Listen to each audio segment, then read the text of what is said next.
नमस्कार दोस्तों, वेस्ट बंगाल के रीजनल सिक्योरिटी और गवर्नेंस पर इस इन डेप्थ एनालिसिस में आपका स्वागत है। आज हम पॉलिटिकल एनालिस्ट्स और सिक्योरिटी एक्सपर्ट्स के नज़रिए से स्टेट में हाल ही में हुई सिक्योरिटी इंसिडेंट्स का बहुत गहराई से आकलन करेंगे। ग्राउंड रिपोर्ट्स और पॉलिटिकल क्लेम्स को बेस बनाकर चलिए इन रीजनल और गवर्नेंस मुद्दों को मिलकर डीकोड करते हैं। चलिए सीधे उस अहम सवाल पर आते हैं जो इस पूरी चर्चा के सेंटर में है। जरा सोचिए, एक बहुत बड़े नेशनल समिट से ठीक पहले एक ऐसी टारगेटेड किलिंग, क्या ये सिर्फ एक इत्तेफाक हो सकता है या फिर इसके पीछे कोई बहुत ही डीप और समझा बूझा पॉलिटिकल मैसेज है? एज एनालिस्ट्स यही वो एग्जैक्ट सवाल है जो आज हमारे पूरे सिक्योरिटी असेसमेंट की दिशा तय करेगा। आज के इस इंटेलिजेंस ब्रीफिंग में हम इन 5 की एरियाज को कवर करेंगे। टारगेटेड किलिंग्स, इन अटैक्स का मोडस ऑपरेंडी, वीआईपी विजिट्स की स्ट्रेटेजिक टाइमिंग, गवर्नेंस और ट्रस्ट पर इसका असर और फाइनल सिक्योरिटी स्टेबिलिटी। तो चलिए सीधे पहले हिस्से से शुरू करते हैं। Targeted killings. ग्राउंड जीरो पर आखिर किसके खिलाफ वायलेंस हुआ और उसके तुरंत बाद का क्या माहौल था? 6 मई की रात एक ऐसी घटना होती है जिसने सबको चौंका दिया। बीजेपी लीडर शुभेंदु अधिकारी के पीए चंद्रनाथ राव की गोली मारकर हत्या कर दी गई। इसके तुरंत बाद बरासात मेडिकल कॉलेज के मॉर्ग में जब उनका पोस्टमार्टम चल रहा था तो वहां की सिचुएशन कितनी टेंस थी, इसका अंदाजा इस बात से लगाया जा सकता है कि वहां भारी पुलिस फोर्स डिप्लॉय करनी पड़ी। इन रीसेंट वायलेंट इंसिडेंट्स में 2 मेजर केसेस सामने आए हैं। पहला चंद्रनाथ रथ का केस जिनकी हत्या हुई, और दूसरा बसीरहट में रोहित रॉय पर हुआ हमला जिन पर 4 राउंड फायरिंग हुई। अब बीजेपी के स्टेट प्रेसिडेंट सामीक भट्टाचार्य ने इन इंसिडेंट्स पर रिएक्ट किया है। उनका दावा है कि इन लगातार हमलों के बावजूद उनके वर्कर्स शांति बनाए रखना चाहते हैं। हम यहाँ इन क्लेम्स को एकदम न्यूट्रल लेंस से देख रहे हैं ताकि ग्राउंड की असली टेंशन को क्लियरली समझा जा सके। आगे बढ़ते हैं पार्ट 2 की तरफ, modus operandi. Security loop holes का सही असेसमेंट करने के लिए इन अटैक्स के तरीके को समझना बहुत जरूरी है। चलिए इन अटैक्स की एग्जीक्यूशन को थोड़ा डीकंस्ट्रक्ट करते हैं।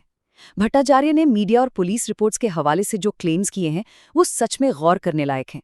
ये कोई ऑर्डिनरी इंसिडेंट्स नहीं लग रहे। पहले टारगेट की गाड़ी का बाकायदा पीछा किया गया, फिर उस गाड़ी को रास्ते में रोका गया और अटैक करने से ठीक पहले गाड़ी के शीशे को भेदा गया। ये क्लियर स्टेप्स पॉइंट करते हैं कि अटैकर्स पूरी प्लानिंग और तैयारी के साथ आए थे।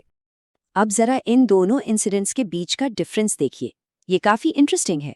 बसीरहट वाले केस में सीधे 4 राउंड फायर हुए, लेकिन चंद्रनाथ रथ के केस में गाड़ी का पीछा करना, उसे बीच रास्ते रोकना और शीशा तोड़ना, ये डिफरेंस उस क्लेम को और हाईलाइट करता है कि 6 मई का अटैक कोई आम क्राइम नहीं था, बल्कि एक हाईली कैलकुलेटेड और प्लान्ड ऑपरेशन था। अब आते हैं तीसरे और शायद सबसे क्रिटिकल एस्पेक्ट पर, वीवीआईपी टाइमिंग।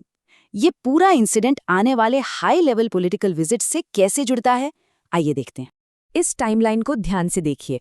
6 मई को मर्डर होता है और ठीक 2 दिन बाद स्टेट में एक बहुत बड़ा पॉलिटिकल इवेंट होने वाला था जिसमें prime minister, home minister, defence minister और देश के 20 चीफ मिनिस्टर्स पहुंचने वाले थे। इतने मैसिव वीआईपी कन्वर्जन से ठीक पहले इस तरह की वायलेंस होना सिक्योरिटी एजेंसीज के लिए ये सच में एक बहुत बड़ा रेड फ्लैग है। और यहीं पर बीजेपी लीडरशिप का वो स्पेसिफिक सवाल और क्लेम सामने आता है। सामीक भट्टाचार्य पूछते हैं कि क्या वो कोई पॉलिटिकल मैसेज देना चाहते हैं या फिर सीधे प्राइम मिनिस्टर को कोई मैसेज दिया जा रहा है। एज एनालिस्ट्स हमारे लिए ये देखना क्रूशियल है कि ऑपोजिशन इस सिक्योरिटी ब्रीच के मोटिव को किस तरह से फ्रेम कर रही है। Moving on to part 4, governance and trust. इन वायलेंट इंसिडेंट्स और क्लेम्स का आम वोटर और लोकल गवर्नेंस पर आखिर क्या असर पड़ रहा है? तो सबसे अहम पॉइंट यहाँ पर यह है कि कैसे डर और इंटरनल इनफाइटिंग के क्लेम्स को लोकल पॉलिटिक्स बदलने का कारण बताया जा रहा है। दावा किया जा रहा है कि रूलिंग पार्टी के अंदर रिसोर्सेज की कमी की वजह से आपस में टकराव है और इसके नतीजे में कुछ फ्रैगमेंटेड ग्रुप्स अचानक से ऑपोजिशन यानी बीजेपी के झंडे उठा रहे हैं। ये सिचुएशंस लोकल लेवल पर गवर्नेंस की डीप इंस्टेबिलिटी की तरफ इशारा करती हैं।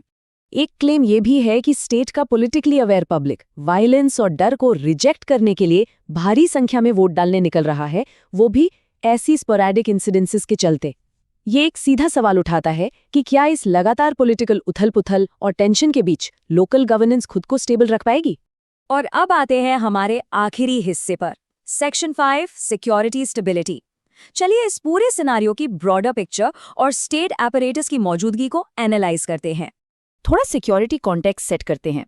किसी भी स्टेट में जब सिचुएशन वॉलेटाइल होती है तो ऑर्डर मेंटेन करने के लिए सेंट्रल फोर्सेस की डिप्लॉयमेंट की जाती है। लेकिन यहाँ ऑपोजिशन का एक बहुत ही सीरियस एलिगेशन है। उनका कहना है कि स्टेट में नेशनल सिक्योरिटी फोर्सेस के हेवी प्रेजेंस के बावजूद ऐसी टारगेटेड वायलेंस लगातार हो रही है। इस इनिशियल सिक्योरिटी रिस्पॉन्स को ही देख लीजिए। बरसात मेडिकल कॉलेज के मॉर्ग के बाहर पुलिस और सेंट्रल फोर्सेस की कितनी भारी डिप्लॉयमेंट करनी पड़ी थी। सपोर्टर्स, रिलेटिव्स और मीडिया की भीड़ के बीच किसी भी आगे के लॉ एंड ऑर्डर इश्यू को रोकने के लिए स्टेट का ये एक बहुत रिएक्टिव और बड़ा स्टेप था। ये साफ दिखाता है कि उस वक्त क्राउन पर कितनी ज्यादा टेंशन थी। तो अपने इस एक्सप्लेनर के एंड में मैं आपके सामने ये प्रोवोकेटिव और डीप सवाल छोड़ के जा रहा हूँ। जब किसी रीजन में पॉलिटिकल शिफ्ट्स आम जनता के डिसीजन से नहीं बल्कि टारगेटेड वायलेंस के डर से तय होने लगे, तो क्या ऐसी स्थिति में वोटर का ट्रस्ट बचा रह सकता है? एक पॉलिटिकल एनालिस्ट के तौर पर इस तरह के इश्यूज का डेमोक्रेटिक स्टेबिलिटी पर लॉन्ग टर्म इम्पैक्ट सोचना बहुत जरूरी है। आज मेरे साथ इस एनालिसिस में जुड़ने के लिए बहुत शुक्रिया। Keep questioning, keep analysing.